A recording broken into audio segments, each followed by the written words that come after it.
গল্পের শুরুতেই আমরা দেখতে পাই রায়হান নামের এক যুবককে।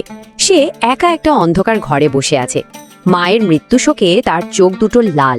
গত কয়েকদিন বলতে গেলে দু চোখের পাতা এক করতে পারেনি সে। আর ঠিক তখনই রাত ৩টের সময় তার মায়ের বন্ধ থাকা ফোনটা হঠাৎ করে বেজে ওঠে।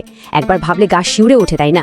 মাকে তো ৩ দিন আগেই সমাহিত করা হয়েছে, তাহলে এত রাতে কে কল করতে পারে?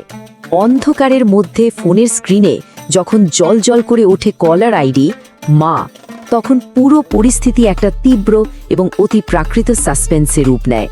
এই দৃশ্যটা মনে একটা ভয়ঙ্কর প্রশ্নের জন্ম দেয়। মায়ের ফোন তো তাকে কবর দেওয়ার দিনই বন্ধ করে রাখা হয়েছিল, তাহলে অপর প্রান্তে আসলে কে থাকতে পারে? বাবা, একটু সময় দে। আর অন্যদিকে রায়হানের সেই বিরক্তি ভরা উত্তর, মা, পরে কথা বলি। আজকালকার এই ডিজিটাল দুনিয়ার ব্যস্ততায় আমরা প্রায়ই কিন্তু এই ভুলটা করে ফেলি, তাই না?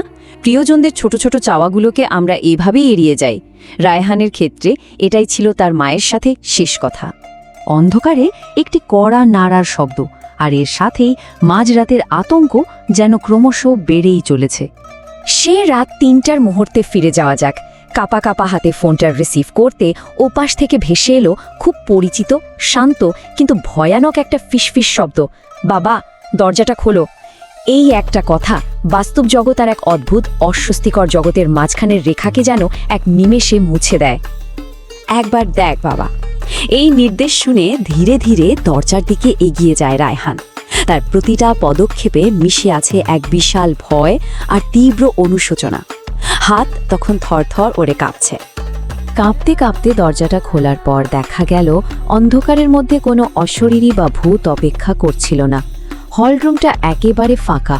শুধু মাটিতে পড়েছিল মানুষের এক অসীম দুর্বলতা আর বেদনার নীরব চিহ্ন।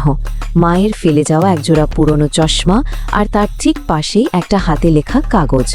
কাগজের ওই লেখাটা যেন এক বিশাল মানসিক ধাক্কা।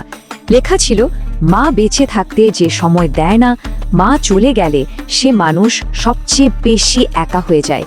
এই একটা লাইনে পুরো ঘটনাটাকে একটা ভৌতিক থ্রিলার থেকে এক ধ্বংসাত্মক মনস্তাত্ত্বিক সত্যে দাঁড় করিয়ে দেয়। ঠিক তখনই পেছন থেকে ভেসে আসা ফজরের আজানের নরম শব্দের সাথে যখন কান্নাটা মিলে যায়, তখন ব্যাপারটা একদম পরিষ্কার হয়ে ওঠে। এতক্ষণ ধরে যে ভূতটাকে ভয় পাওয়া হচ্ছিল সেটার কিছুই নয়। সেটা হলো এক বুক ভারী করা অপরাধ বোধ। প্রিয়জনকে সময় না দেওয়া এবং জমে থাকা না বলা কথাগুলোই এভাবেই অন্ধকারে আমাদের তাড়া করে ফেরে। ভালোবাসা নিয়ে জীবনের একটি শিক্ষা। রায়হানের গল্প থেকে আমরা আসলে চূড়ান্ত কি শিক্ষা নিতে পারি, সেটাই এখন আমাদের দেখার বিষয়।